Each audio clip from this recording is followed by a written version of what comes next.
provide information, and promoting an effective and informed open election. So we are very glad that you're here. We're very thankful for our candidates. We should have about 30 total candidates who are willing to speak tonight.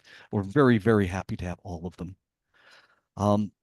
We have a lot of folks there, so we will need to maintain a tight schedule in order to accommodate the number of candidates. And we ask you to please hold your applause, questions or comments until later in the evening. And I'll repeat that again. I'm going to ask everyone, please hold your applause. I know people want to get up and promote and support their candidates, but if we can hold applause, if we can hold our questions, and when it comes question time, please don't make a statement. This is a question opportunity.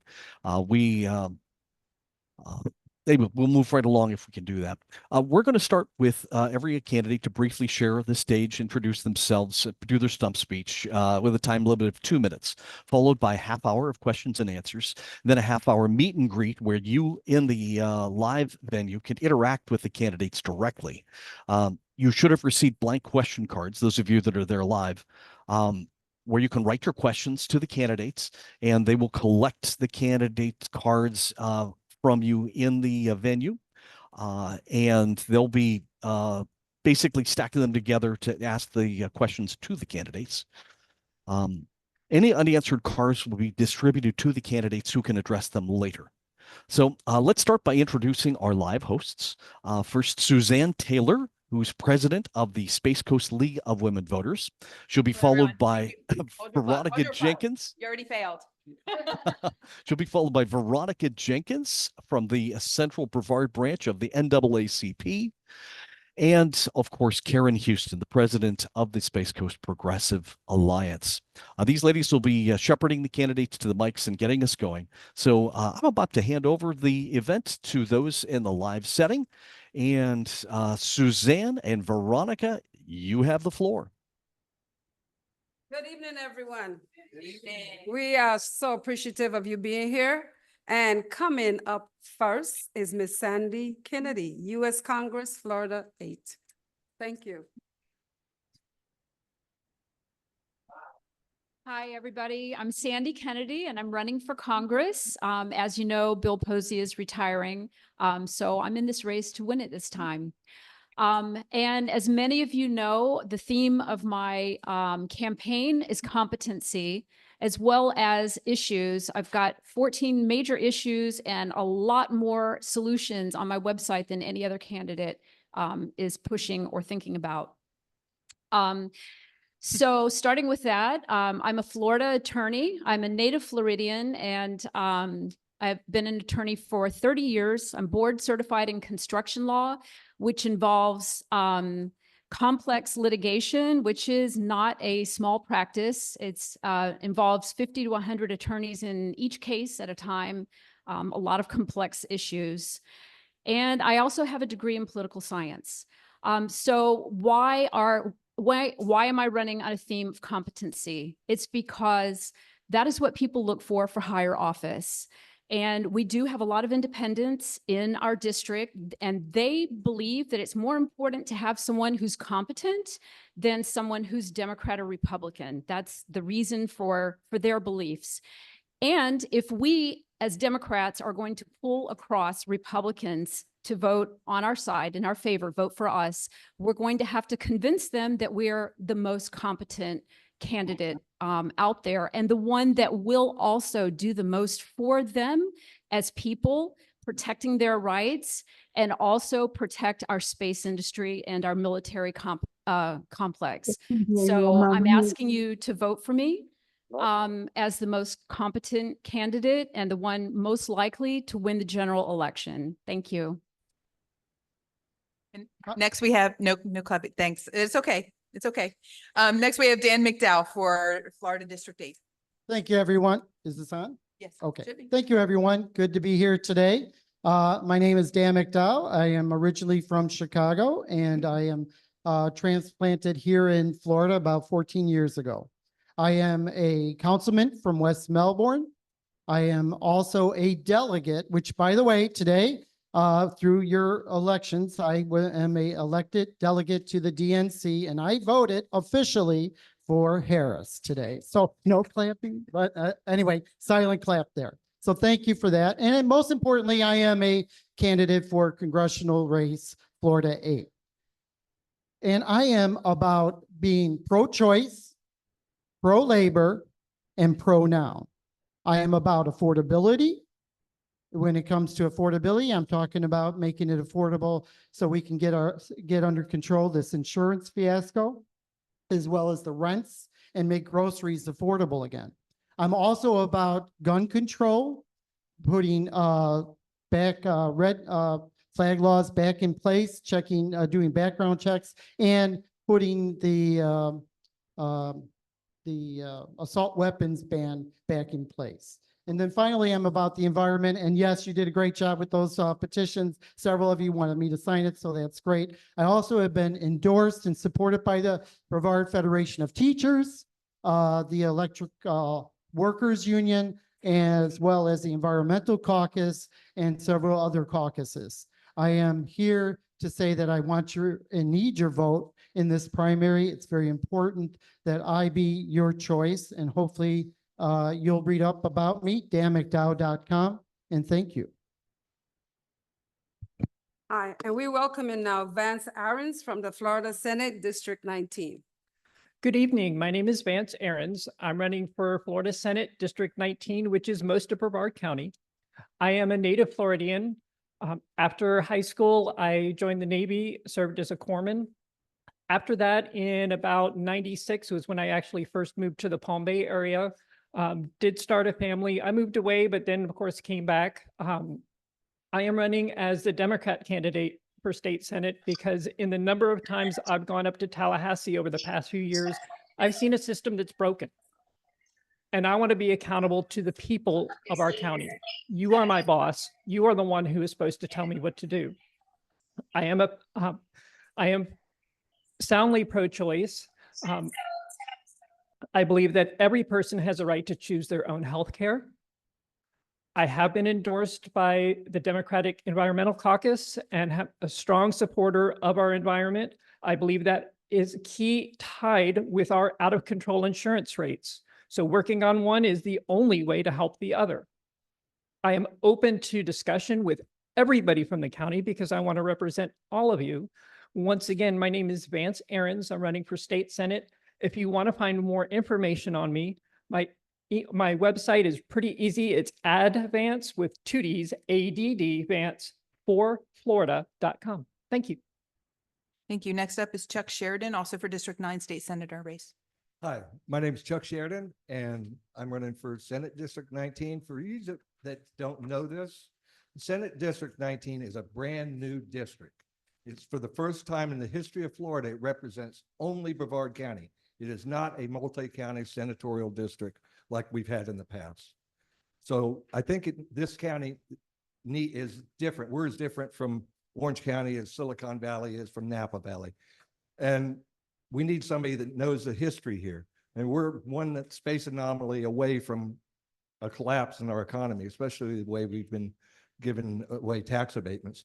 I've got history in Tallahassee. I was appointed by Governor Bush to the Building Code Administrators and Inspectors Board, which I chaired the year 2006 when we had devastated storms across the state. And then the next year, he created the Construction Industry Outreach Council, which was made of 16 professionals that we were charged with creating a comprehensive plan on how to educate Floridians what to do before, during, and after a hurricane.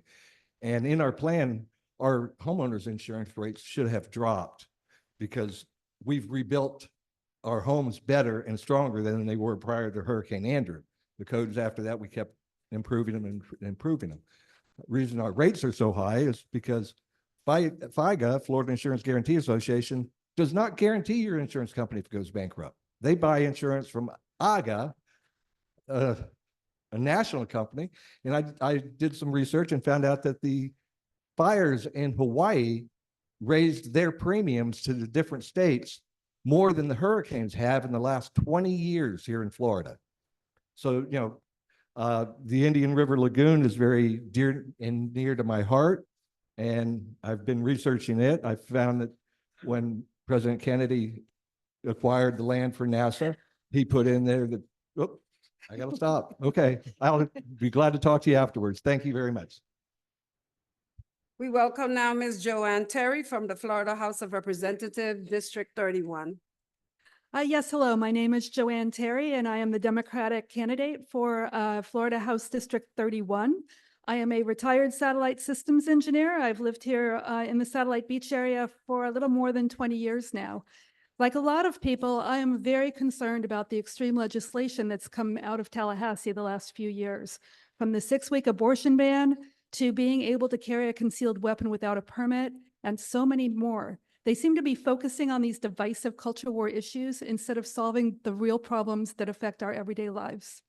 I truly believe that Florida is on the wrong path, and I am in this race to begin a course correction. My focus will be on the people and the communities of District 31, not on large corporate profits, because I believe that when the people thrive and the communities thrive, our corporations thrive, not the other way around. So I have the advantage of running against an incumbent, which means I can use his voting record to compare my policy positions with his policy positions. And we've compiled a list of those at joanneterry.com. And I also have some flyers in the back with that. And I'm hoping that that will give voters the information that they need to vote based on the issues and not on the real divisive, hyper-partisan politics and rhetoric coming out of the media that we get bombarded with in our everyday lives. So my name is JoAnne Terry, and I look forward to meeting all of you. Thank you. Next up, we have for State Representative District 33, Vernon Mitchell Anderson Jr. My name is Vernon Mitchell Anderson Jr. I'm running for State House District 33. I've been in Florida for 14 years, 8 years here, and I served in the United States Air Force up in Tyndall Air Force Base. I'm a retired vet of 22 years, and so is my wife. The one thing that I want you all to know in here tonight, and want everyone to know, is that relationships matter. Relationships matter to me, and that's why I'm out in the community and building these relationships to make sure that not only whether I win this or not, I still have those relationships in those communities. That way people can still talk to me. I only make one promise. I'm not making anybody any promises, what I'm gonna do when I get to Tallahassee, but the one promise I am gonna make is that everyone in my district will have access to me, no matter what. They can call me or they can call my campaign team. But the things that we're gonna focus on are things like education, voters' rights, infrastructure, insurance, women's health, their right to choose. We're focusing on those things, and we would like to definitely make an impact on those when we get up there. My name is Vernon Anderson, and I'm running for State House District 33. You gonna hang out up here with me, or? All right. First of all, I just want to thank everybody for being here. Wait. One moment, Mr. Yantz. Now, Florida House of Representatives, District 33, Mr. Anthony Yantz. Yes. Thank you. Thank you, everybody, for being here. First of all, who's excited about August 20th? I think we're all ready for that. My name is Anthony Yantz, and I am again running for District 33 here in Brevard County. Everybody who's come up said some amazing things, and I think we need to highlight some of them. Affordability of housing. A lot of people in Palm Bay are talking about that. A lot of people in Palm Bay are talking about our infrastructure. So these are some of the things that I think we really need to tackle so that people want to stay in Palm Bay and ultimately in Brevard, because we have a beautiful space here. Can I get a what? All right. So listen, I want to light a fire under everybody in my community and get them excited about the changes that we need to make. We really do need to make them together. And looking at this room, we can do that because I'm seeing people from all sides of the aisle, in and around and everywhere in between. And so there's power in unity. And so I want to highlight that. And I think we should move that to the State House. And that's exactly what I want to do. So thank you. You can go visit my website, standwithyantz.com. And there'll be another Yantz up here later, but thank you. Thank you. Next up for the Brevard tax collector race, Lisa Cullen. Hi, I'm Lisa Cullen. I am currently your tax collector. I have worked in that office since I was 19 years old. And in 2007, I took the leap and decided I would like to interview for the top job. And I was blessed by the voters in Brevard County to be able to do that and have enjoyed my career there. It is something I love to do, and I have no aspirations for any legislative seat. This is an administrative seat. A little bit about the office. We're currently collecting $1 billion tax roll. It's the first $1 billion roll we've had. We handle a lot of your money here in the county. We also offer your state services, mainly focused on Department of Highway Safety and Motor Vehicles, issuing driver's license, ID cards, titling and registering motor vehicles, vessels, manufactured homes, and issuing parking placards. That is a majority of what we do in our branches. We've also brought birth certificates throughout the county. We've partnered with Department of Health. We've partnered with Department of Agriculture and Consumer Services and concealed weapons licensing applications and renewals. We also are a partner with Department of Revenue. This office, along with a property appraiser, we report to the Department of Revenue and no local taxing authority, and that is very important. Our focus is the taxpayer, and our job is to protect you. There is a taxpayer Bill of Rights in Florida statutes, and we're very aware of that, and we try to protect you every day from any bad actors or anything going on your tax bill that should not. Again, I will only be on the Republican ballot. My opponent decided to put a write-in in the race and blocked everyone else out of voting for us. So then there will be a general election as well. So I want to thank you for your time tonight, and I ask for your consideration on early voting, mail ballots, and August 20th. Okay. Coming to us by Zoom is Yvonne Minus, Board of County Commissioners, District 3. And Yvonne, if you could take yourself off of mute, you have the floor. I just did. Okay. Good evening, everyone. Okay. I am Yvonne Minus. It is indeed my honor to be here this evening. I want to thank the League of Women Voters, the Space Coast Progressive Alliance, and the Central Brevard NAACP for this awesome program. I have been a resident of Melbourne for over 44 years, and I am currently married to the best man in the whole wide world, in my opinion, James Minus, who is a retired U.S. Air Force veteran. We have 2 sons. I have a daughter who is deceased. That was in 2018, that was due to the negligence of a local hospital. And I make sure that I repeat that at all times. It is a local hospital. I was elected, I was appointed in 2014 to the Melbourne City Council due to the demise of the current city council. You going somewhere? Or? Yeah. It sounds like somebody's got a live mic. So everybody. Due to the demise of the current city council member, I was then elected in 2016 and then re-elected in 2020. So I've served over 9 years on the Melbourne City Council. Prior to that, I was on the Citizens Advisory Board for over 12 years. So I do have a vast amount of experience in local government and also for the county.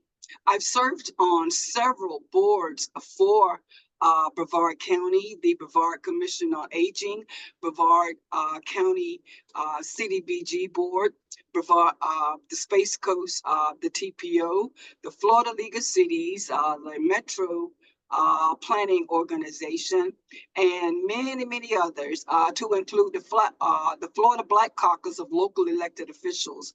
So you can see that I've definitely been around, and I do have a lot of experience. I want to ask you if you would remember Minus, not plus, but minus, to keep this minus moving forward in Brevard County. I do have several platforms, public safety, our infrastructure, definitely our Indian River Lagoon, our economic growth in Brevard County. We are growing by leaps and bounds. and Thank you, we Ms. want to Minus. I'm do- sorry, your time is up. I apologize for interrupting. Thank you. Thank you very much. Next up is Board of County Commissioners, District 5, Vinnie Toronto Jr. Hi. So I'm not big on stump speeching. And so Phil, I'm going to build my applause time into my 2 minutes, if that's cool. And some laughter time as well. By the way, my name is Vinnie Toronto Jr. Born, raised, and educated here in Brevard. And I'm running to be, to serve you in District 5, Brevard County Commission. After I graduated high school, I went to the University of Florida. Go Gators, right? Come on, all Seminoles, all right. But anyways, moved to UF and actually ended up working there for 10 years running an IT department. Came back in 2008 to help the family business, which was based on property management and real estate after the crash, and just dove headfirst into the community, this community that I love. My experience ranges from IT. I worked at I was Chief Information Officer for the State Attorney's Office. Hey, Clarissa. I've worked with many nonprofits on affordable housing, on community leadership programs, on generational poverty. And so I have broad experience and a deep connection to this community. And I believe in a form of exceptionalism. I've seen it here in Brevard.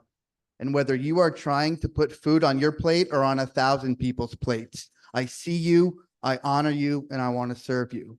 Thank you. Let's welcome now Ms. Amber Jean Yantz, the School Board District Number 3. Hello, everyone. My name is Amber Yantz, and I am Brevard County School Board District 3 candidate. I am a mother of 5 children that attend BPS schools. I also serve on 3 of our school's school advisory councils, and I'm also representing 2 schools at our BPS parent leadership team meetings. I'm also on the committee for Brevard Children in Need, and in my spare time, I am a real estate agent. I have been a realtor in Palm Bay for 8 years, and my passion is providing people with the American dream. Home ownership is probably the biggest purchase people are going to make in their lifetime, and I love being there for it. My main focus for school board, if I am lucky enough to be elected, is VPK. I'm very passionate about early education, as well as our CTE programs. I would love to expand access to all children in Brevard County. Right now, I see a need for transportation or more facilities provided. This pretty much sums it up. Thank you. Thank you. Also for School Board District 3, John Thomas. Good evening. Good evening. Come on, let's wake up a little bit. All right. My name is John Thomas, and I'm a lifelong Brevard resident. I've been married to the same woman for 30 years, which is very rare. I have 3 kids. 3 of those kids have produced 6 grandkids, and hopefully more on the way. My professional experience is that I, as a 14-year law enforcement veteran, most of that time I was serving as a narcotics agent, but I also went into as the executive director of the Police Athletic League, working to bring cops and kids together and breaking down barriers. That led me into coaching, which I loved. Went into being the head varsity football coach at Holy Trinity Episcopal Academy, was also the dean of students there. Served there 8 years, had a lot of fun, won some championships. I went on to Florida Tech, helped start the football program there, was involved in various roles in development and public relations type things, and reached the level of associate vice president.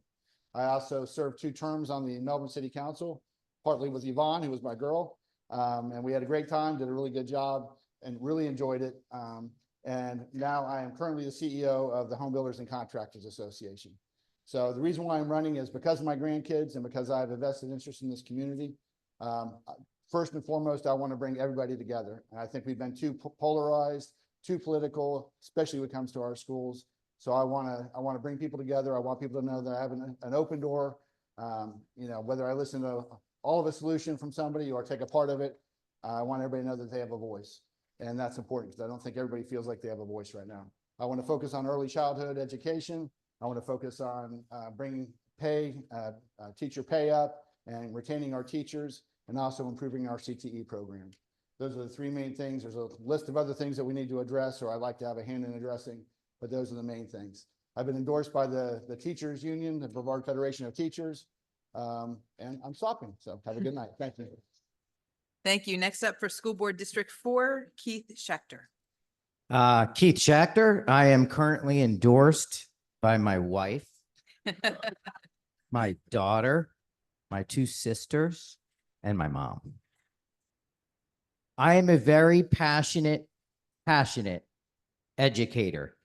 Public education runs through my veins. I spent 17 years in the school system and have served on almost every leadership capacity to count. I spent most of my time in the classroom, 7 years outside of the classroom, where I ran a magnet school program at 2 different schools. I also was an assistant principal at 2 different schools. And through the grant program, through the magnet school program, I had a lot of experience working with large budgets as well, too. My greatest wish, if elected, is I think we need to bring decorum back to our schools. I don't know if anyone has watched the school board meetings in the last couple of years, but it's really been a place that I'm not proud to watch. And we need to work together. And I feel like that means that we all have to work together. I'm running as a nonpartisan candidate. I want to bring my experience to the front, and I want to serve the people on all sides of the aisle, because that's how we're going to get things accomplished. There's a lot of things I can talk to you about public education. I have lots of things on my platform, but I won't have enough time to talk about it. Please engage me tonight and ask me any question. I'm happy to answer them. But my top 3 is we have to figure out a way to bring our students back to the schools. We've been losing students. Our student enrollment declined. That is hurting our budget. It's putting our schools in a state of crisis. Okay, we have to fix the teacher retention problem, and we have to do so by providing more innovative curriculum. Thank you. Okay, welcome now, Miss Dr. Ava Taylor from the School Board District Number 4. Good evening. Thanks for having me. I'm Dr. Ava Taylor, and I'm running for Brevard School Board for District 4.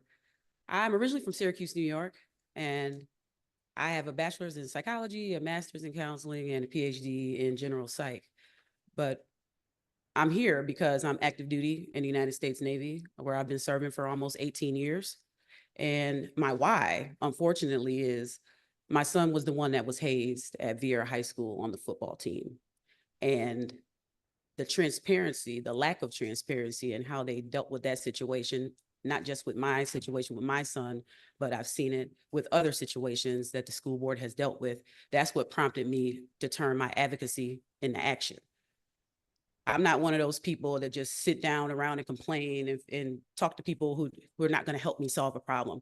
So I decided to figure out, what was I going to do? What can I do to make this situation better and help these kids?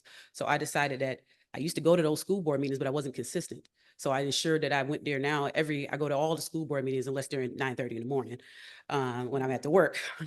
But I decided to also get involved in the discipline review board, the discipline committee, because I felt like that was important. So I felt like I had to put myself out there and then also start mentoring, because that's very near and dear to my heart.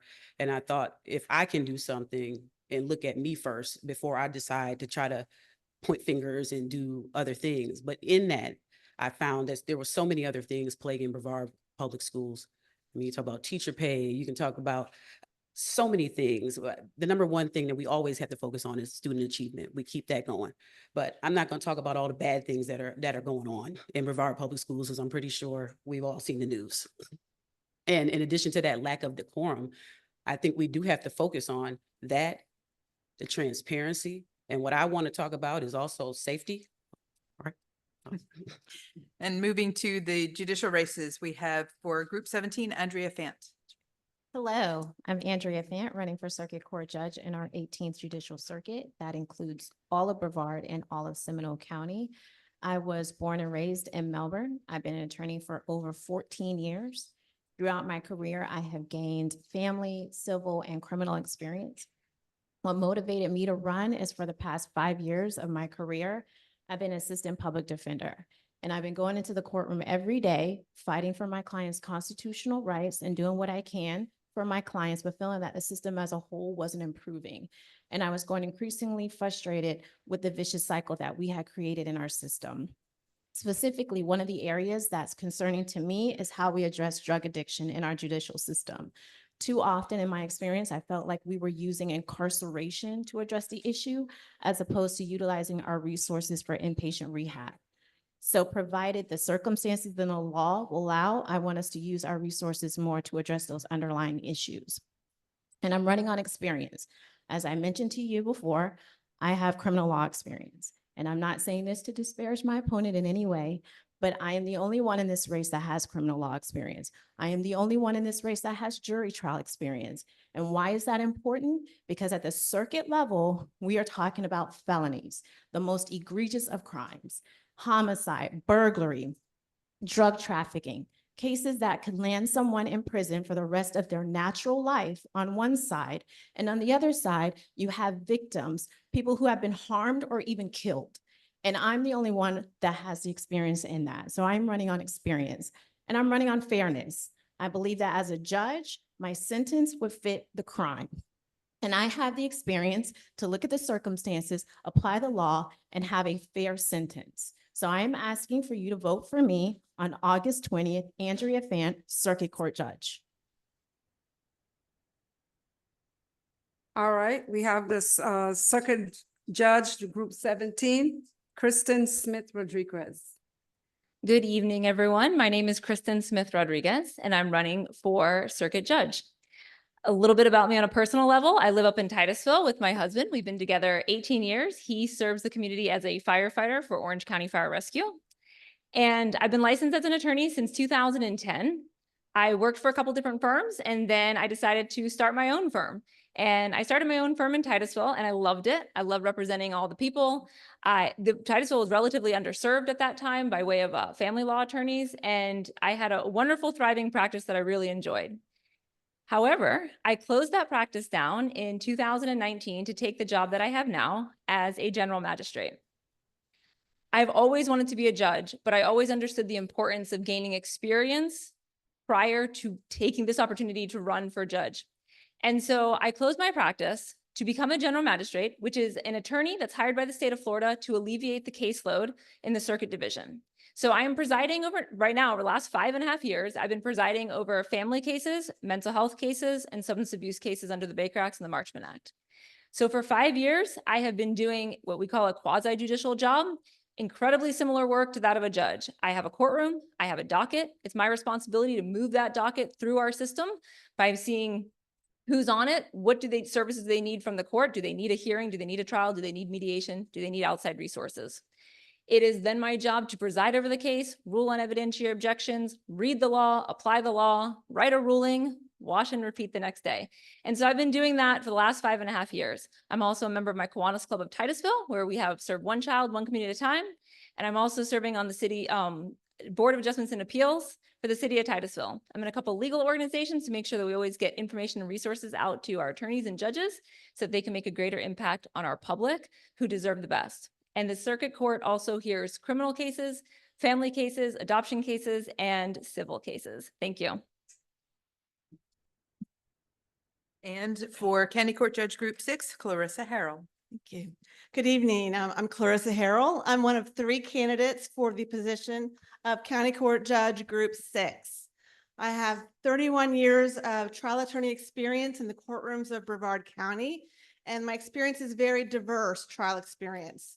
Right now, I serve in the Child Abuse and Sex Crimes Division of the State Attorney's Office. I do enjoy the endorsement of State Attorney for the 18th Circuit, Phil Archer. Prior to my service in the Child Abuse Unit, I worked for 5 years in the Career Criminal and Firearm Unit, handling some of the most serious types of litigation in criminal court that one can see. Repeat offenders, habitual felony offenders, prison releasee reoffenders, murder, drug trafficking, and aggravated battery cases as examples of that. So I've been a prosecutor for 12 of my 31 years. Prior to my most recent service as a prosecutor, I worked in the child welfare system here in Brevard County.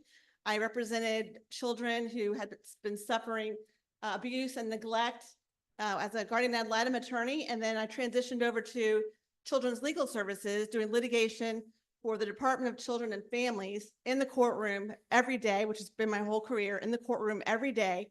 In that case, trying to terminate the rights of parents who had severely abused or neglected their kids to pave the way for adoption for those children. And then also I served 14 years in private practice. I worked in family law predominantly. I had my own law firm for 10 of those years. And I worked in the courtrooms again for the whole range of civil cases, contract disputes, business torts, landlord-tenant, wage and hour disputes, everything you can imagine in the civil court realm. So I do have a lot of experience I can bring to the voters for their consideration. I've been married for 26 years. We have 6 kids we've reared together here in Brevard County. They're all growing up now. I have 9 grandchildren who are wonderful. And because my kids are all grown, I thought this was a good time to bring my credentials to the voters for the county court judge position. So I would be honored if you would consider me for your vote. Thank you. Okay, for County Court Judge, Group 6, Jacob J. Spicer. Spiker. Yes, ma'am. Spiker. Thank you. Okay, thank you. Hi, I'm Jacob Spiker. I go by Jay. I'm also running for County Court Judge Group 6. And when you think of a judge, maybe some of you all have been to court as a juror, as a witness, or a litigant, and you've seen what a judge does. You have an idea of what a judge is supposed to be. Maybe you haven't been to court. Maybe you've read about judges within the news, or you've read about them in the Constitution or the law. You have an idea. What is a judge supposed to do? There's certain values. There's things that you expect from a judge. Things like punctuality, things like lacking bias, things like being able to sit and listen to individuals and be able to actively listen and be someone who's honest, be someone who's patient. And those are values that I have that I want to bring to the bench. I want to make sure that I go in and serve the residents of Brevard County in a way that I'm listening to everybody and following the law. And just a little background on myself. I'm a Florida native. I've lived here in Brevard County since 1991. I was born in South Florida. I've had the pleasure of living here and went off to school at Stanford University in Birmingham, Alabama. And I majored in journalism as well as minored in Spanish. So if you want to help me practice my Spanish later, I always appreciate it. It's something I like to try to keep sharp on. After that, I attended law school at Cumberland School of Law, and then was an assistant state attorney for 5 years, and then went into private practice for 9 years, practicing in the areas of predominantly bankruptcy, as well as family law, and some wills, probate and trusts, and landlord-tenant law, and evictions, and creditor-debtor work that also goes along with bankruptcy, foreclosures, et cetera. Also, while I was at the state attorney's office, I started as an adjunct professor at Eastern Florida State College, and now I've moved on to where I am the paralegal program manager for Eastern Florida State College. I'm teaching things like property law, and criminal procedure, legal writing, legal research, among other classes. Sadly, no one wants to take bankruptcy. Everyone kind of thinks it's boring, but that's the way it goes. Additionally, I'm involved locally. I have 2 sons who I enjoy coaching in sports, whether it be with basketball, soccer, et cetera. Thank you so much. I appreciate it. Next up for County Court Judge Group 6, Margaret Maggie Wagner. Hi, everybody. I'm Maggie Wagner. 2 minutes is not enough. I love to talk. I'm a lawyer, but I did leave literature over in the room. I highly encourage you to go check it out. Find me afterwards, ask me questions, because the whole purpose of being a county judge, which is the position that I'm running for Group 6, along with the other 2 candidates that were just up here, is that we answer all of your questions. So when you show up to that voting poll, to that booth, you know who you're voting for. You've educated yourself and you've picked the right person, because if you don't show up, you can't effectuate change. I have been a native Floridian. I was raised in Brevard County. My family's been here since 1955. My aunt still lives in my grandmother's block house down in Sarno in O'Galley that she had back when Sarno was a dirt road. They have small businesses here. I was raised here. I know the importance of having the community that we have. I went off to school. I went to Florida State University and I got my degree in psychology, and I went on to Stetson University College of Law. At the end of my education, I knew that there was no other place that I would want to come back to and raise my family but Brevard County. This is where our home is, and I wanted to serve. So I came here. I started as a public defender. I served served as a public defender for 6 years. For those of you who don't know, the public defender is Blaze Tredis. He represents the citizens, the indigent citizens of Brevard County, providing them a criminal defense where they can't have one or where they would not have access to one otherwise. Everyone is entitled to a defense. Everyone is entitled to make sure that their constitutional rights are followed. That's what we're here for. That's what judges are here for. That's what the public defender's office is here for. When I left the public defender's office, I started a small business. I've been a small business owner for 12 years, but I still contract with the public defender's office for the last 2 years to run 2 misdemeanor dockets in this county. I run Judge Ingram and Judge Musselman's courtroom along with my law partner. We've done this for over 1.5 years. Hundreds and hundreds, if not thousands of people. We run dockets every day, just like they do in the county court system. That's why I'm running for county judge, and I'd love to talk to you more about it later. Thank you. Okay, we have another Zoom, Mr. Jonathan Andrew Skinner, the County Court Judge, Group 10. Welcome. You know, I'm not sure that he's here. I don't. Oh, he is here. Okay, that's it. My name is Jonathan Skinner, and I'm running for Brevard County Judge, Group 10. I would first like to thank the League of Women Voters, the Central Brevard Branch of the NAACP, and the Space Coast Progressive Alliance for playing this video in my absence. While I'd love to be there in person, I am currently flying back from supporting Team USA at the Paris Olympics. Thank you again for accommodating this unique situation. Now to my candidacy and the upcoming election. Courtroom and trial experience matters. Every day in our courtrooms, judges are making important decisions on a daily basis, very rapidly and right from the bench. A wrong decision can be the difference between justice prevailing and justice faltering. Judges have to rely on their experience to get the right outcomes. I have the courtroom experience to rely upon in making these rapid decisions to ensure the right and just outcome is achieved every time. I've been an assistant state attorney representing the state of Florida for over 11 years. During this time, I've tried over 85 jury trials, including a trial that was just concluded on July 17th of 2024. I've represented the state of Florida in thousands of criminal cases and hundreds of hearings, ranging from DUI to first-degree murder. My current focus is career criminal and firearms, but previous specialties included child victim crimes, sex crimes, and domestic violence. I am in the courtroom every day, and I have the relevant experience for being judge. I've spent my career as a public servant here in Brevard County, Florida, the same county I graduated in, attended the same high school as my parents at Merritt Island High School. I attended the University of Central Florida for my undergrad and graduated with a Juris Doctorate with an honors litigation certificate from Barry University School of Law. I interned for Judge Garrett Goslow right here in Brevard County and even participated in jury trials in law school as a certified legal intern before taking the bar. I'm also focused on giving back to the community. I currently serve on the board of directors for Serene Harbor, a domestic violence shelter here in Brevard County. As an active member, I am an integral part of the strategic planning of this organization and fundraising to ensure victims in our community have a safe place of refuge. In addition to Serene Harbor, I've also volunteered with Teen Court, a juvenile pretrial detention program for first-time juvenile offenders, along with being a judge for the Brevard County High School mock trial competition. In addition to working in our community, I also enjoy spending time with my family. I'm happily married to my wife, Josephine, and together we adopted our teen daughter from the Brevard County foster care system. As a new Okay, thank you. Sorry, it was a video. I didn't have the ability to stop it. And quick, before I introduce the next candidate, if anyone has any questions on the cards, we've received none yet. You've got to have questions of these candidates. I'm sure that you do. If you hold them up, somebody will, where'd all my people go?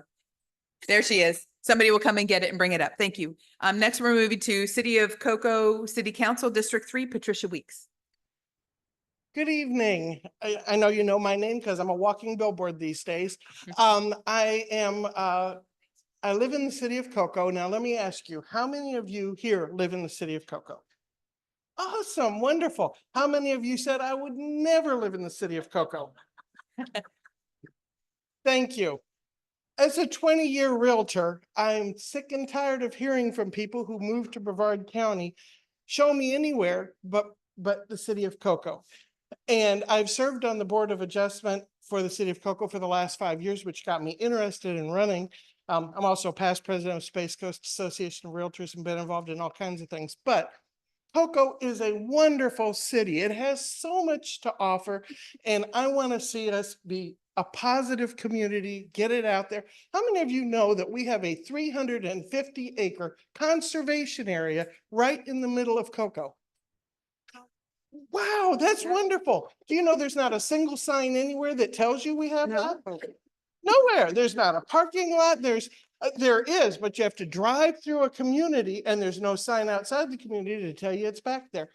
So, oh, by the way, my opponent has resigned from the council and has left town. So I'm now unopposed. So I apologize. I did not know I wasn't supposed to be here if I was unopposed, but I just became unopposed. So anyway, if you live in the city of Cocoa, District 3, vote for me, Pat Weeks. You'll remember, not days, not months, but weeks. Thank you. Now before you for the seat, for mayor of the city of Palm Bay, Ms. Santa Isabel Wright. Good evening, everyone.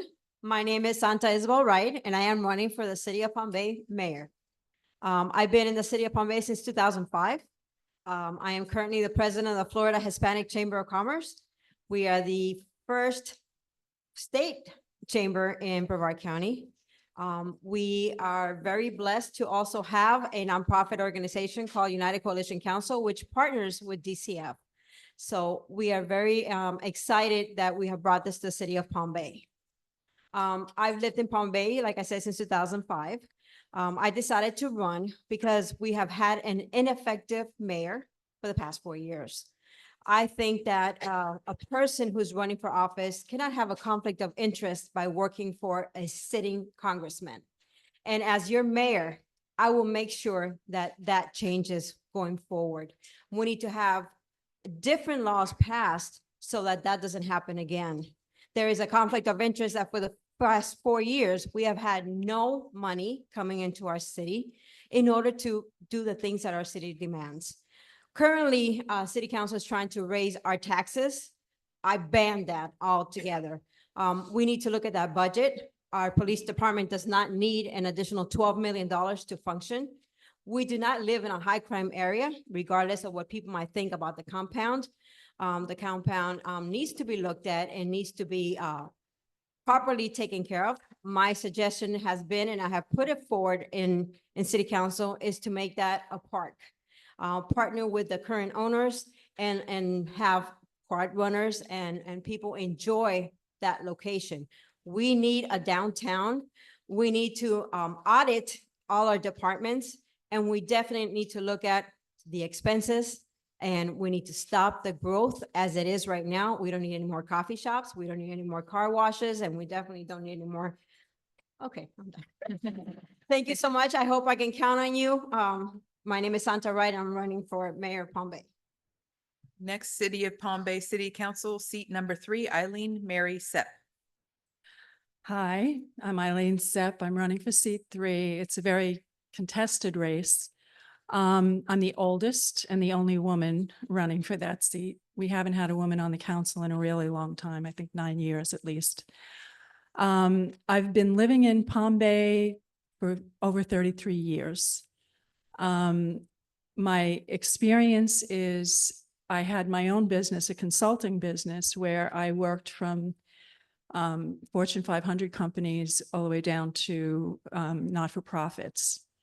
I started volunteering when I was in kindergarten. In grammar school, I tutored other students. In high school, I was involved in just everything you can imagine. So it's in my blood. And wherever I go, I'm trying to find solutions, and I have. I have a great track record of turning businesses around that were on the verge of bankruptcy. And when I decided to run for Palm Bay City Council, the one thing I noticed is they don't have anybody that knows how to negotiate properly. And I didn't see anybody else running that could do what I have done. I speak softly, so some people think that I am not that intimidating. But when they get through with me in one session, they're like, give her whatever she wants. Okay. I promise to work hard, but the most important thing that I've seen from attending board meetings and city council meetings is they're not paying attention to us. Our charter says they must pay attention to the people. The people come first. We have a right to have a say in everything that happens there, including the overinflated wages of our city managers and attorneys, who are getting paid in the top 10% of the entire state in our poor city of Palm Bay. Thank you. Okay, let's welcome now the City of Palm Bay Council, seat 5, Mr. Jim Backus. Thank you. My name is Jimmy Backus. I've worked volunteer work for Palm Bay on the budget, the DRC, and the audit. I've learned quite a bit. I enjoyed it. Two major things that I'm running on is infrastructure and government transparency, which is very important because as you look at the history of Palm Bay, unfortunately, we've had people that were having some challenges in their personal life. It came to the city, and I think it made it very difficult for the residents to trust what was taking place in Palm Bay. How the city is developing right now, infrastructure is very important to me. Growth is very important, but smart growth, smart infrastructure is very important to me also. I do want to take care of the police department, train and develop. I don't want the police department to get their training and developing and leaving the city. That's what's been taking place. We do got to come to a place and find out how do we keep those who are going to protect our city in our city. Because as Palm Bay grows, one thing we fully understand, unfortunately, crime grows too. So that's one of the major things that I'm really concerned about. As I said before, the transparency.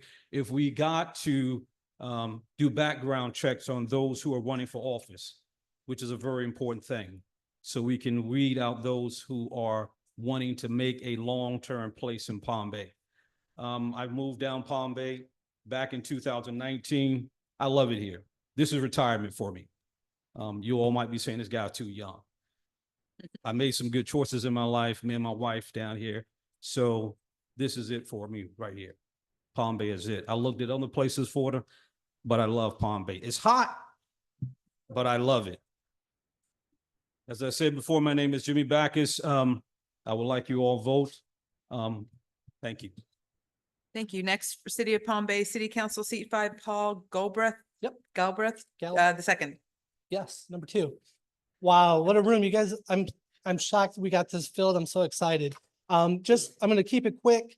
Please get with me during the meet and greet if you have any questions. My campaign is pretty simple. It's all about people, purpose, and progress. We can break those down. People is pretty simple. It's everybody in Palm Bay. The city should work for everybody, not just special interests. Purpose can be summed up as goals. What are we trying to achieve? I'm for sound financial budgets and improved city services and infrastructure, proactive city planning, not reactive, and a safe Palm Bay. I said our campaign because I obviously can't do this alone. I think there's 27 of us running for this seat. So as evident as that, but I say our because I need your support out there. It's a special election. There's no primary, so you get to vote for us on November 5th. And if you're interested in volunteering, please follow and visit paulgalbraith.com. Again, I'm Paul Galbraith, and I'm running for Palm Bay City Council, seat 5. Thanks. Please welcome from the City of Palm Bay City Council for seat 5, Mr. Brian Higgins. Hello, everybody. Hello.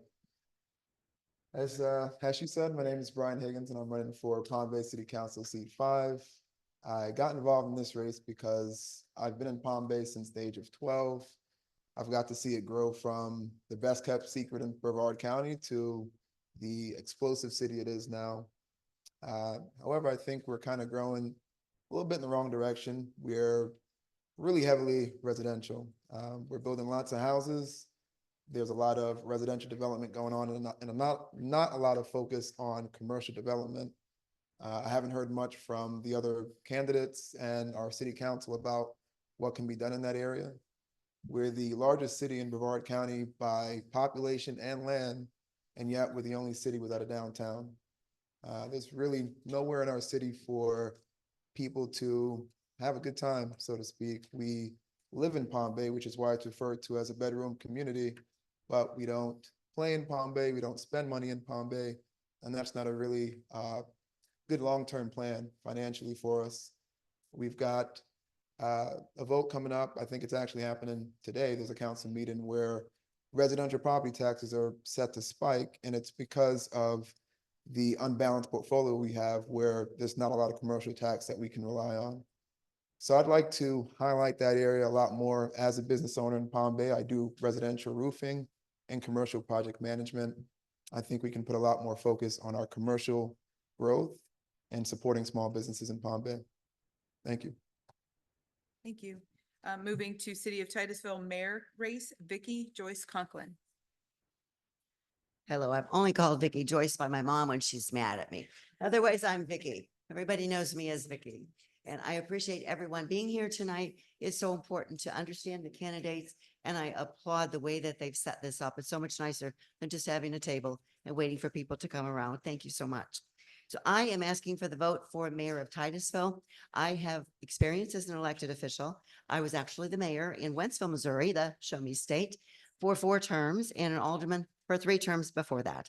So I really have some experience that I believe I can bring to the table. I've been a resident of Titusville for 14 years, and it's time for me to stand up instead of just complaining or trying to petition to the council and really make a change. I'm a nurse, I'm an educator, I'm an administrator. I have a solid track record of accomplishments. Unlike my opponents, I've been an elected official. I have a track record of accomplishments. I'm backed by the citizens, not the developers. I don't take developer money. This is grassroots. We're trying to really restore some confidence in the citizens of Titusville. The quality of life issues are the most important. That's the clean water. That's the lagoon, of course, and that's making sure that developers pay their own way instead of on the backs of our current homeowners and their tax rates. I'm registered as NPA because I believe that I need to be responsive to all the residents, including all parties, races, sexes, and those the Ring doorbells. That's the new party I found in town. You talk to the Ring doorbells. So they're really, and they talk back with you sometimes. I love it. So the response at the door has been so good, and I really appreciate everyone. Status quo is not good enough. There's a lot of things to fix, and I believe I can help fix those.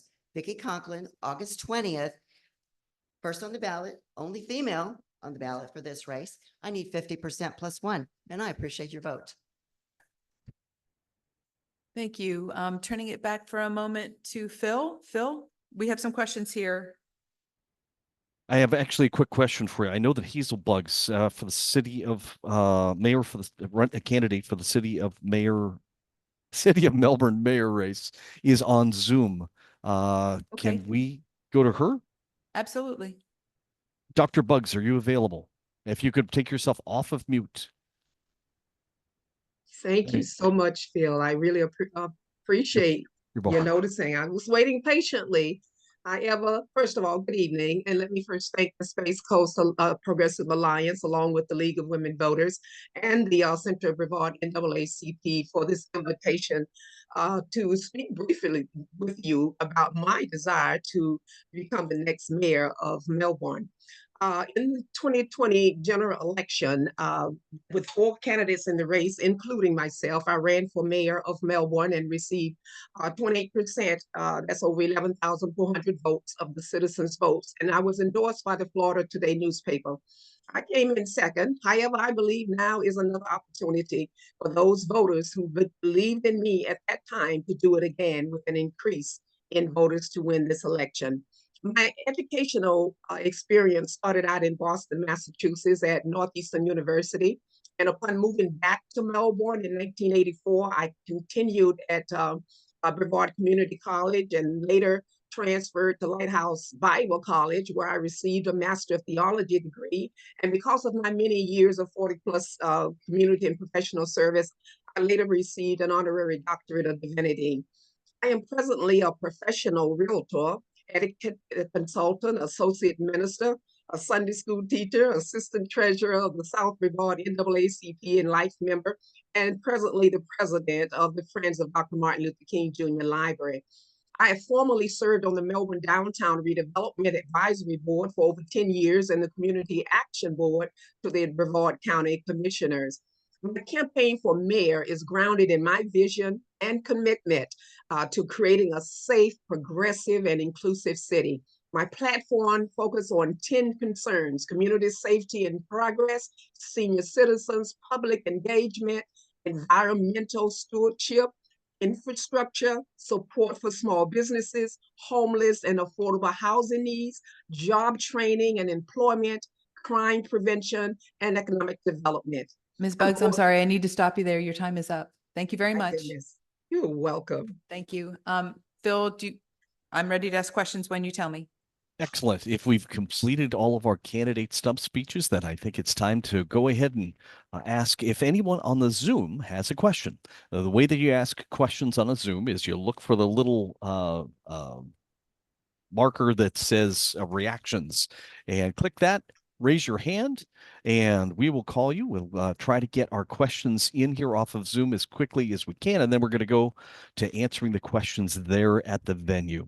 So those that are here on Zoom, if you could look for the reactions button, click it, raise your hand. And if you can't raise your hand on that, I'm going to kind of keep an eye on everybody and see if I see anybody else physically raising their hand. The reaction button works pretty darn well. I don't see anybody doing that yet. Looking for questions from Zoom. In fact, you know what? I noticed that they may have updated this and it actually says react. So if you click react and then you raise your hand, I think we have our first question. That's from James Minus. James Minus, you have the floor. You have to unmute yourself, James. Good evening, everyone. How are we doing? Good. Can you hear me? Yes, we can hear you, James. I don't know if Okay. you have the ability to bring your camera up, but we cannot see you. Okay, I got the video off. My question is for the school board members. As we all know, the school board has been going through some things this year. I'd like to get the opinion of those running for school board, what we're going to do or what are their plans to with the disciplinary guidelines, and also address how we're going to get our students grades up, especially minority youth. Thank you, James. And any of the school board candidates like to react to that question?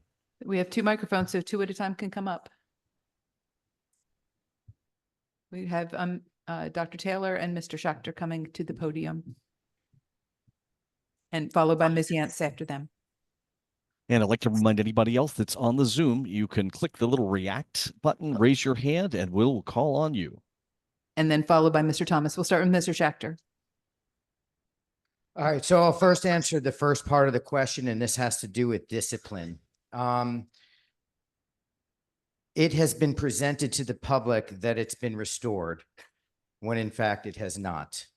There was a plan that was projected in the public, and the plan was just, we're going to ban cell phones and we're going to get harder on discipline. That's all that happened. So there was positive statistics that were represented by the district. And the reality was we saw referrals go up dramatically. We saw fighting incidents go up dramatically. They talked about the ALC incidents being declined, but that reality was the only reason why the ALC incidents were declined was because they created something else, a drug diversionary program, which reduced the number of expulsion hearings. So those numbers did not reflect reality. And so I think that in order to restore discipline in our district, we need to implement a plan that is collaborative, that is inclusive, that includes everybody, so that the kid, the teacher, the adult, the parent, everyone knows what is going to happen when it happens. And then the second part of the answer had to do with bringing up the grades. especially of our kids in our marginalized communities. I feel a lot of that has to do with, I'm willing to set new data trends.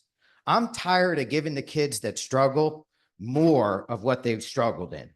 And I think that's wrong. We need to embrace the arts. We need to give kids more opportunities to learn things outside of just, hey, you didn't get a good enough score, we're going to give you more of what you didn't do good at. How do we not know that if we give somebody, a kid something that will inspire them, how do we not know that will drive up their scores?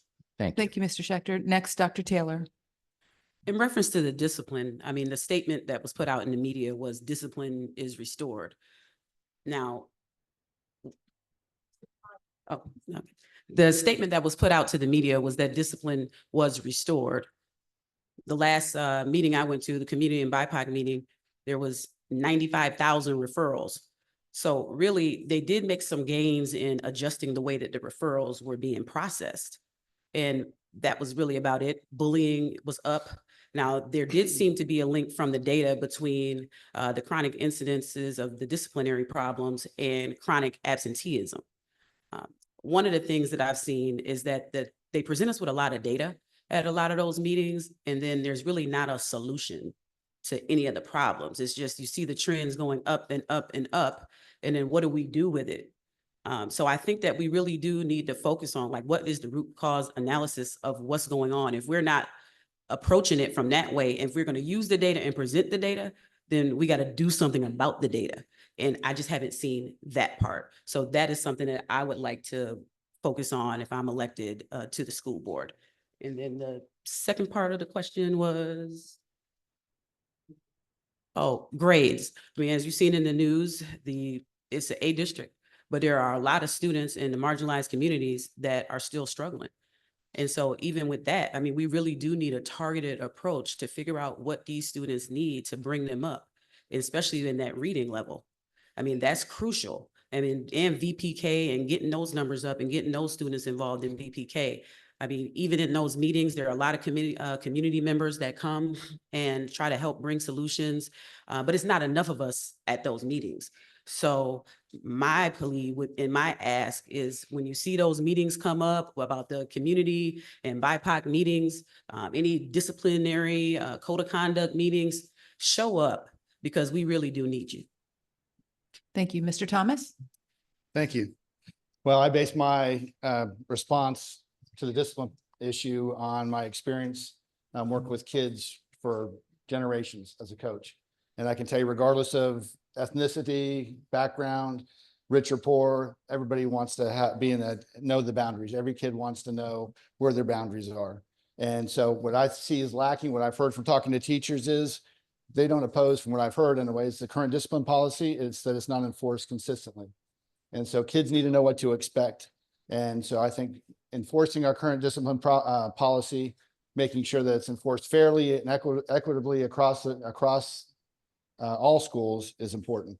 As far as grades, James, that's a great question. And I will tell you, I think it actually ties into discipline, because kids that have a poor academic foundation at their early outset set themselves up to have a poor academic career. When you have when you are struggling in school, what do? You start getting in trouble. So we need to have a strong early childhood education. That's one reason why I really have been a proponent of that, because the stronger that program is, the better all of our kids do in establishing an academic foundation, which will then also minimize the discipline problems. So that's how I think we should address those two problems. Thank you. Ms. Yantz? How long do I have to talk about this topic? Okay. So discipline is a multifaceted problem that we have. We have 60% of our new hire teachers do not have an education degree. So that means that they don't have the training to handle classroom management. That is an issue. We also have the issue of maybe a child is being disruptive because they don't know how to read. Maybe they don't understand what they're learning. So by adding more guidance counselors to our schools, that will help get to the root cause of why this child is being a disruption and help. 15 seconds, right? Okay. And hopefully that will help get to the root cause of the problem. Thank you. Thank you. And while I've got you, Suzanne and or Veronica, we have also Kendra Thompson, District 3. She's running for the Melbourne City Council. She is on Zoom, and she's not on my list, so I don't know if she's on your list. If she is, She's not. Maybe too late for her to make a stump speech for us tonight. Your call. I was going to say if she's been waiting here on Zoom, and I would give her a thumbs up to speak if you and Veronica can agree. That's fine. In which case, let us recognize Kendra Thompson, a Melbourne City Council candidate, District 3. Kendra, if you could take yourself off of mute, you have the floor. 2 minutes. Thank you, everyone, and hello. My name is Kendra Thompson. I'm running for Melbourne City Council in District 3. As a fourth-generation Melbourneian, I am deeply invested in the success and well-being of Melbourne. A little about myself and my background. I'm a small business owner. I'm a community leader and advocate. I have a bachelor's degree in mass communications. I have a master's degree in journalism. I've worked for the news companies. I've worked for media companies. I love the art of storytelling. The story of Melbourne is definitely a beautiful one. Formerly known as Crane Creek, Melbourne was a town that was founded by 3 freed men. I would love to help continue and create Melbourne and continue its legacy, being inclusive, welcoming. I strongly believe that every individual deserves a safe and affordable place to call home. By prioritizing affordable housing initiatives, we can ensure that Melbourne remains prosperous and thriving. I also understand the importance of job opportunities and fostering economic growth. If elected, when elected, I will work tirelessly to attract new businesses while supporting the existing ones, encouraging job growth and creating an environment where local entrepreneurs can thrive. Additionally, I am committed to investing in infrastructure projects that will benefit us as a community, revitalizing our district and ensuring that every citizen has a voice and our community is growing rapidly. Together, we can tackle the challenges of affordable housing, job opportunities, and better infrastructure. Let's continue to build. Thank you for having me. And thank you very much. Sorry that we didn't get you on the list for this, but it's great to have all of our candidates. We have something on the ballpark of around 30 candidates involved in this program tonight. So it's wonderful to have all of you here to give you a voice. I am looking for anybody who wants to raise their hand on the Zoom to ask a question. And if we don't have questions from the Zoom, we're going to go right to the questions there that are live. The question cards that people have been given in the venue. Again, if you've got a question card in your hand and you would like to ask the question, raise your card up. They'll spot you and they'll collect the cards and ask your question to the candidates. I'm basically going once, going twice. Anybody on Zoom that wants to raise their hand and ask a question, you've got your chance right now. Otherwise, we're going to hand it right over to the live venue questions. I do not see any questions. We're probably going to just pass right over to the live venues, and that's the way it's going to be for tonight. So back to you in the live venue. And Suzanne, you've got it. Thank you, Phil. We have quite a few questions. The first, we have 2 for Sandra Kennedy and Dan McDowell. So perhaps if both of them could come up to a different mic. There's actually 3, but we'll start with this. The first question asked is, what is Congressional District 8? So that's probably a very quick, I'll start with Ms. Kennedy, if you just a very Congressional District 8 includes all of Indian River County, all of Brevard County, and the towns in Orange County of Bithlo, Wedgefield, and Christmas. Mr. McDowell, do you want to add anything to that? Nope, that's accurate. Then the first actual question is, what are your top 3 national priorities? And we'll start with Mr. McDowell for this one. Top 3. My top 3 are pro-choice, which is to codify Roe. That's number 1. Number 2 is to go after the affordability issues, which are address the Insure Act, which is in Congress today, which will address the insurance fiasco that's happening here at the state level.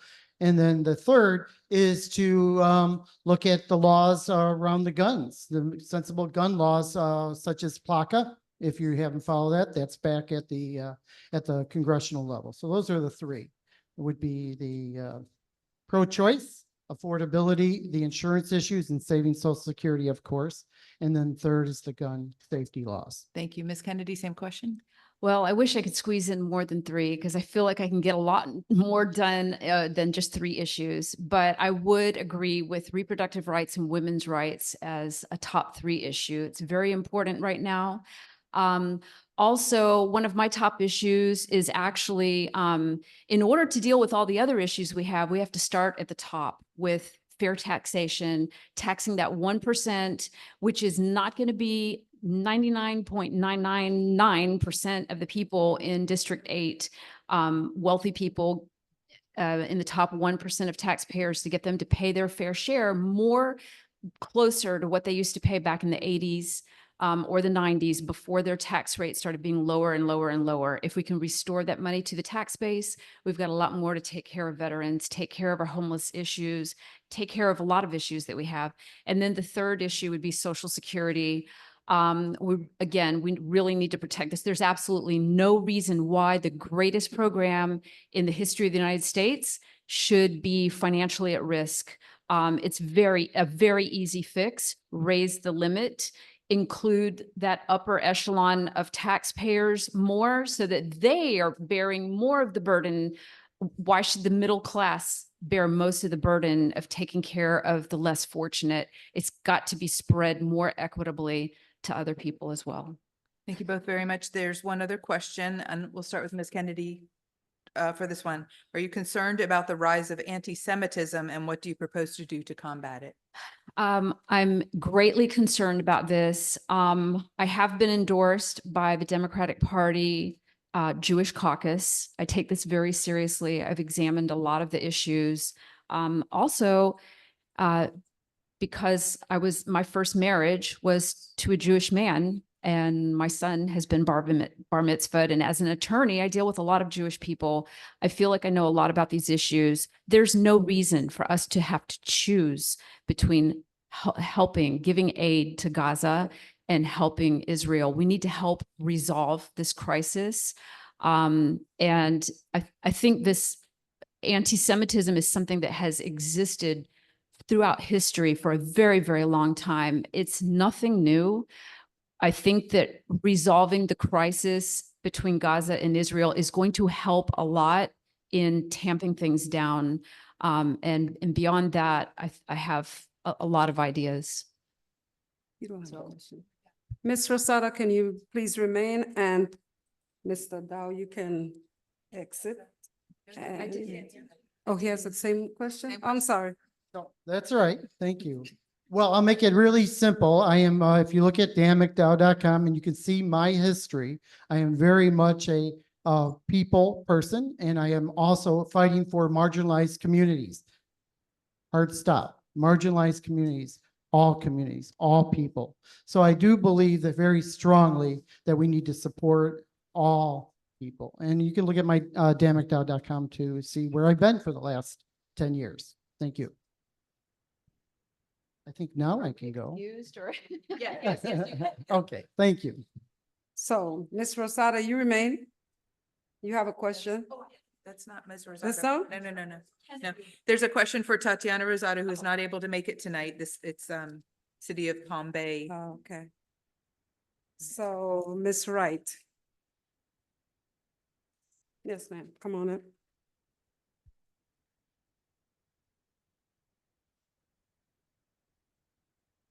So the question is, what is the chance of getting most septic to sewer in Palm Bay? I don't believe that we should go after our community for that transfer. I think that there's enough money in grants that we can make that process a little easier for our community. Right now, I don't feel like we have to rush everyone to do that. There's nothing wrong with our septics, but eventually they should go into that system. But we need to make sure that it's not at a cost for our community. Our people are struggling enough as it is financially without having to add another $17,000 in debt. I think that because Palm Bay has not done the right things by getting these developers to pay for all these things. Now we're going after our community that is struggling as it is. So I believe in getting more grants and moving forward in that direction. Thank you very much. The next question, we have some questions for the judge candidates, but I'm not sure how to handle them exactly. The first one, I think I'm going to answer, and you all tell me if I answer it wrong. The question is, why are nonpartisan judges on the Democratic primary ballot? And I think the answer to that is the judges are on all ballots, whether you're non-party affiliated, Democrat, Republican, Libertarian, whatever, they're on everybody's ballot. So, and everybody's shaking their heads. Okay. I just want to make sure. The next question, the next question is Crossley Green. What is his status? Do you believe he should be released? And I'm going to guess based on my personal experience that no one is going to be able to feel comfortable answering that question. And I'm getting shakes. Yes. Everyone agrees. Okay. And that is because just so that the person who asked is aware, that's considered a political question and they're not allowed to answer by the rules of judicial ethics. The next is for Mr. Anderson. If you would like to come up, Mr. Anderson, and Mr. Yantz should be able to respond. So the question, Mr. Anderson, is will you represent all residents of District 33 or just Palm Bay? Each time I've heard your opponent, he only mentions Palm Bay. Currently, we have a supermajority in Tallahassee, and I don't feel like I'm being represented today by Tallahassee. So absolutely, we'll represent all members and all citizens of District 33. You know, whether they're disabled or homeless, whether they are rich or poor, unfortunate, fortunate, it doesn't matter to me. Republicans, Democrats, Libertarians, doesn't matter. I'm being elected to represent everyone. Thank you. Mr. Yantz? No, I loved his answer. I'm not really sure I understand the premise of the question. I want to represent everybody at all sides of the aisle. I think what we need is to come back to the center, for all of us to come back to the table and talk about the issues that are really affecting our locals. And so that's what I want to bring to Tallahassee. Thank you. Okay, this question is for Ms. Amber Yantz and Dr. Taylor. Can you come up, please?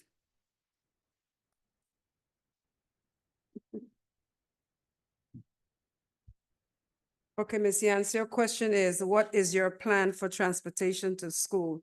And the reason I have is because I ride public transport to my school. Plans to expand it or? What is your plan for transportation to schools? Well, if we're talking about CTE programs or adding on to our transportation system, I am for adding on to our transportation system. I believe every child has the right to a fair education and equal education.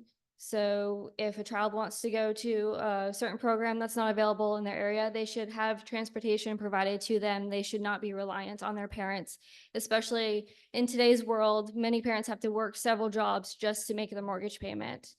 Thank you. Okay. And this is for Dr. Taylor. The incumbent in your race publicly opposed the millage, which afforded teachers' salary increases. It passed overwhelmingly by voters. Will you support its renewal in 2 years? Simply put, yes, I will support the millage. The voters have proven that they support the teachers, which is why it passed overwhelmingly.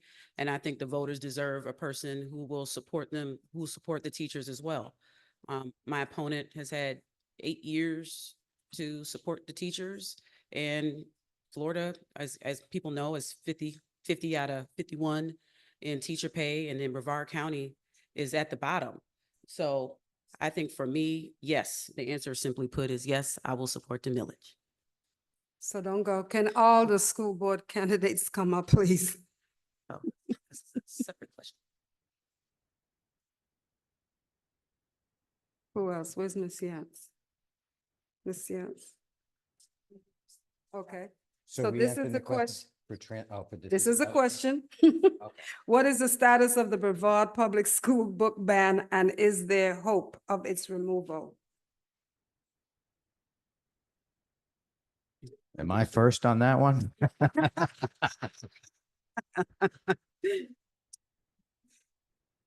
The status currently is out of my control. It's at a higher level. But as far as I'm concerned, I'm just going to speak in general. Banning policies don't work. They don't work. You try to ban something to a child, don't touch that. So I would like to see our school system take a more common sense approach to this. We are spending way too much money and way too much time on titles when we should be focused on bigger issues like bringing student enrollment back so that we're not in a crisis financially within our school system. So I am going to give credit to my massage therapist because I never take credit for something that's not my idea, but she gave a great idea. And she said, why can't all the parents just submit titles that they don't feel comfortable their kids have access to? And that's something that can be screened. We have computers and technology. This way it will transfer the conversation to the home. So if a child is told they can't check out a book, then that child, is going to come home and talk to mom or dad and say, what's up? And I think that some of this stuff needs to be talked about in the home, and we need to focus on much bigger fish to fry. And any book that bans anything, undeniable historical facts, we need to teach that stuff. So and anything, if we're watering down our history, I have a major problem with that. Thank you. Dr. Taylor, same question, please. Well, as far as book banning goes, I don't agree with banning of books. Now, I do support age appropriate. I think that's the common sense solution. And then there's also an opt-out policy for parents that do not want their children to read such material. And then we also have media specialists, the trained professionals who are there to do this job. And I know people want to have all these committees and book review committees. And I think The Handmaid's Tale just got banned or put on the list yesterday. So, I mean, it's like some of this stuff is just, it's a bit much. And I think it has just gone too far. And I have no issue with parents that feel like this material is not good for their child. But I just feel like some parents just don't get to choose for everyone. I think that's the issue with the whole book banning policy. Ms. Yantz? Ms. Yantz, the same question. Well, you both did a great job. And your massage therapist is onto something because Brevard County already has that policy in place. If you don't feel like your child should have access to a certain book, you have every right as a parent to go into your media center, fill out that form, and your child does not have access to it. Therefore, you are exercising your parental rights, and at the same time, you are not making a decision for another parent. That is what's important. Hopefully that covers it. Thank you. Thank you. We had a lot of school board questions, so don't go too far, Ms. Yantz. And I don't see just to make sure Mr. Thomas had to step out. Okay. So let's start with Dr. Taylor this time, maybe. Dr. Taylor and Ms. Yantz, and then Mr. Schachter. I'm trying to keep it so not everyone's answering the same question. So the question, Dr. Taylor, it's long. What will you do to protect my child's mental health and identity when there is legislation in place to teach her incorrect information regarding her history and nullifies the accomplishments of people who look like her by whitewashing the history? Okay, that's a little hard. Steve, you're next. You're second. Okay. Well, I can speak for, see, there's the thing about governance. What I feel personally and how you govern is two totally different things because there are laws in place. So yes, do I believe the accurate and true representation of history matters and should be told in truth? I do, Ava Taylor. But as a school board member, I cannot advise a teacher to go against policy and put their job in jeopardy. Now, would I be a person to advocate and try to, as a school board member, advocate to the state level and make my voice heard in that way, yes. But doing something, and I can have those conversations too with the other school board members, because I, as one person on the board, I can't do anything alone. It is always a group process. So I think some of the things kind of get not necessarily twisted, but I think the power that people think that one member has on the school board is, it's not as much. But I think my voice, because I bring a different, I think with all my experience and my background, I bring a different flavor. I bring a different appeal than some of the other board members. And I think just with just being in the military, being a person of color, being just a whole bunch of things. I got trades, degrees, and all of that. And I think all of those things that I bring make me a well-rounded person. And I'm a common sense person. And I'm running a moderate platform that's in the middle, that I have no problem talking to people on both sides and figuring out, well, how do we make this work? So that's what I think. Thank you. Thank you, Ms. Yantz. Censoring history is never a good idea. There are dark parts of our history, and it is very important that we all learn a lesson from that so we don't repeat history. Quick and simple. Thank you. Thank you, Mr. Schachter. Now, the first part had something to do with mental health, right? Yes, will you protect my child's mental health and identity when there's legislation in place to teach her incorrect information? Okay. I think I just mentioned that, so I don't want to say it again. We definitely need to address, we should not, and Dr. Taylor's right, we have to follow the laws, right? Unfortunately, new laws have been passed that have limited what teachers are allowed to teach, and we have to respect their rights to have their jobs. But as an individual candidate, I would also do everything in my power to exercise my voice to get that changed, because we need to, our history is not a beautiful history, but it is our history, and we can only move forward by teaching the truth.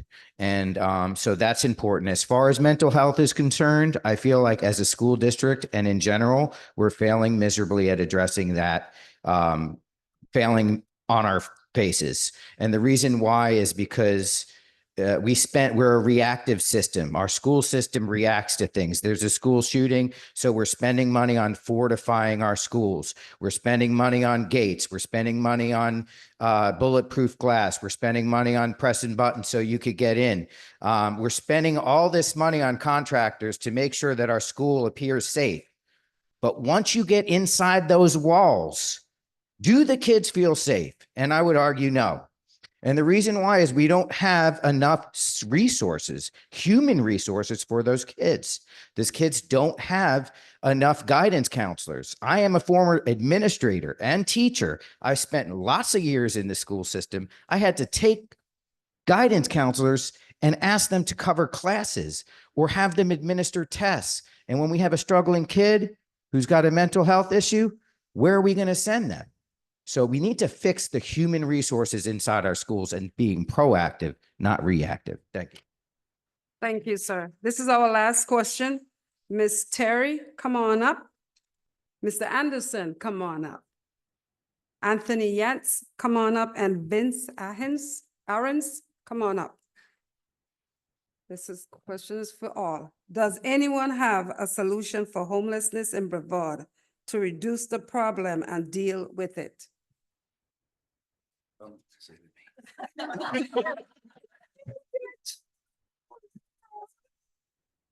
Okay, well, I'll take that one first because that is definitely it's a very good question. It's a very complicated and multifaceted issue.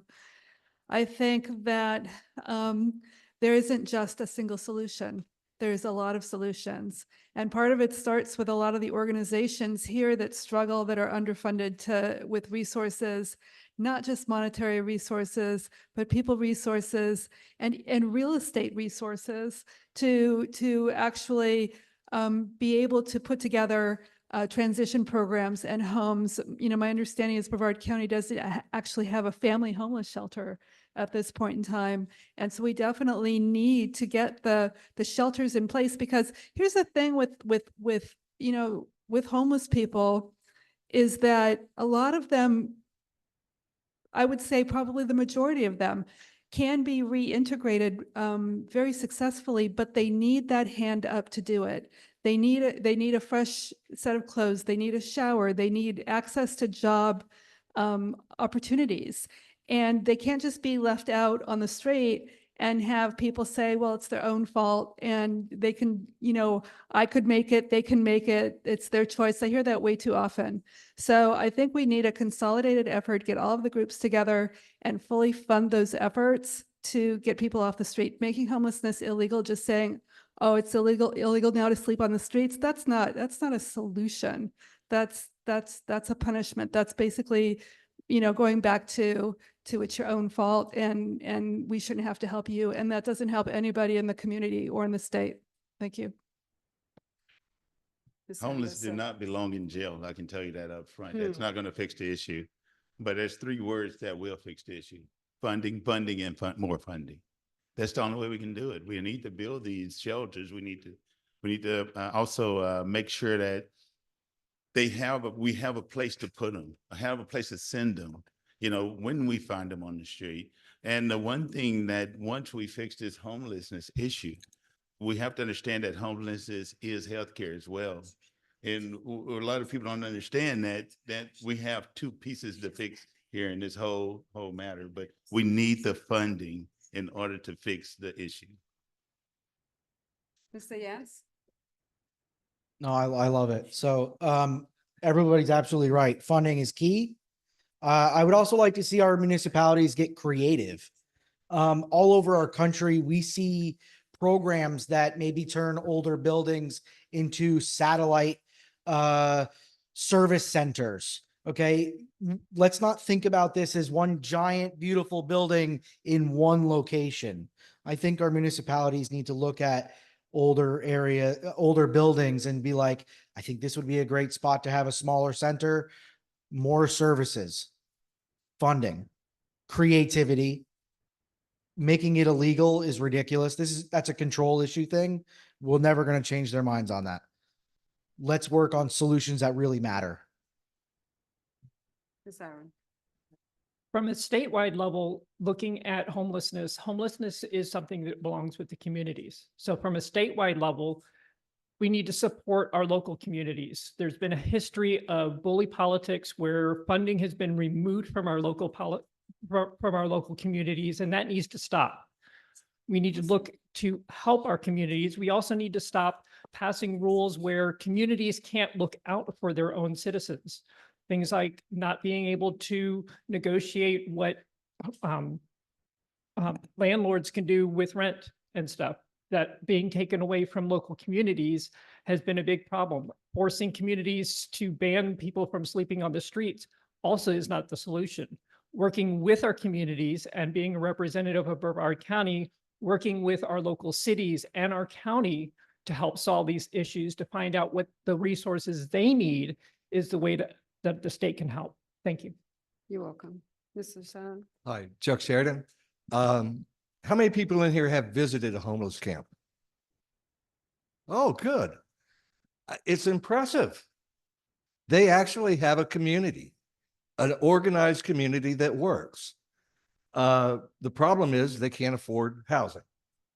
Now, I started out my career doing first-time home buyers, and in this county right now, the affordable housing program is if you make $119,000 or less for a family of 4, you qualify for affordable housing.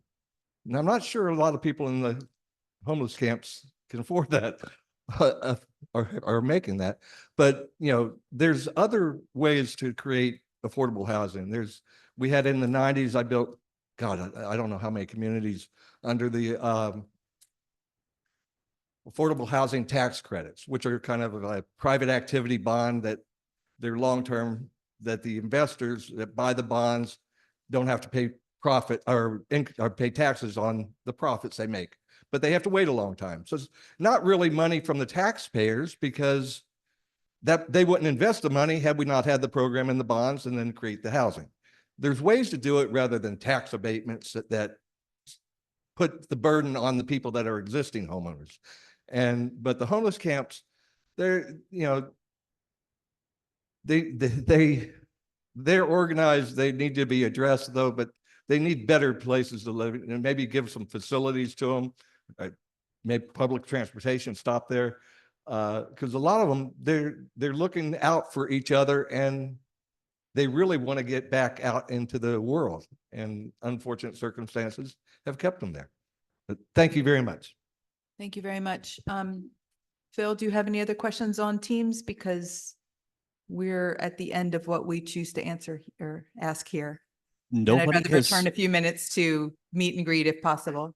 nobody, I don't see any fresh hands raised. Again, this is going once, going twice. If you're on Zoom, this is your last chance to ask a question of our candidates. It's not a common opportunity to be able to get straight answers from people that you can ask questions of. Last chance on Zoom.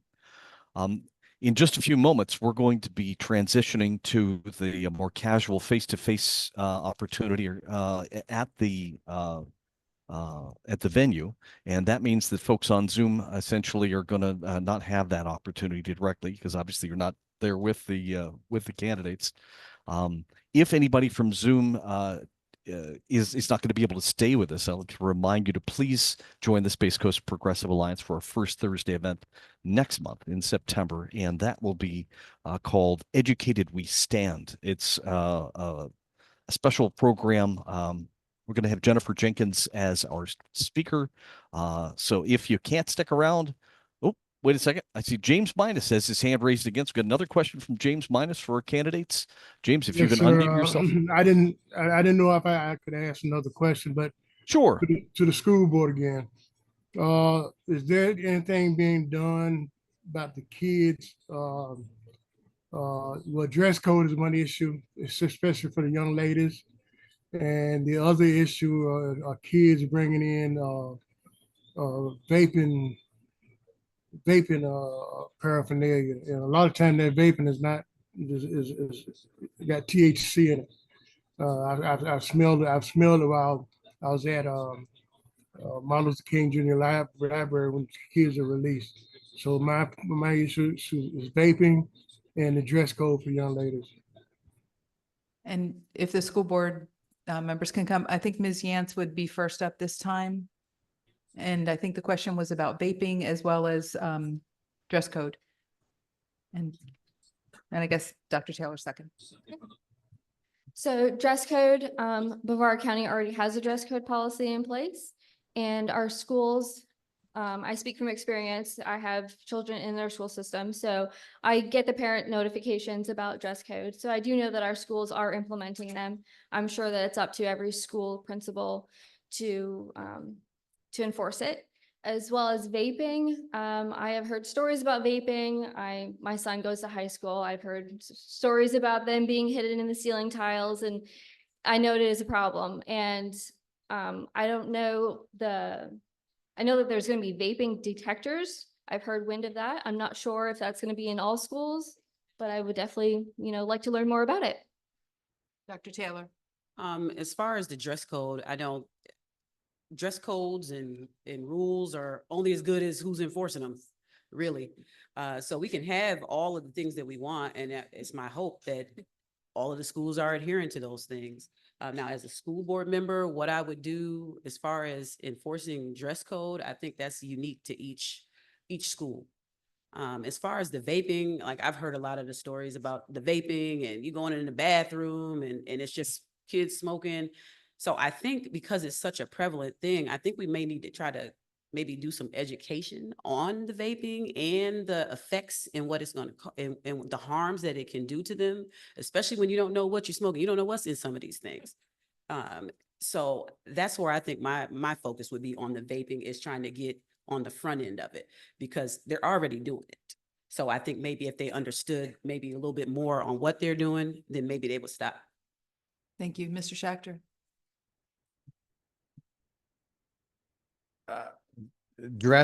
Yes, dress code. There's a dress code. It is not consistently enforced, like most of the discipline in the county, because it typically is a school-based sort of decision. I've seen radically different dress at various schools, And so we need to be a lot more consistent about how we enforce it. That's for sure, Mr. Minus.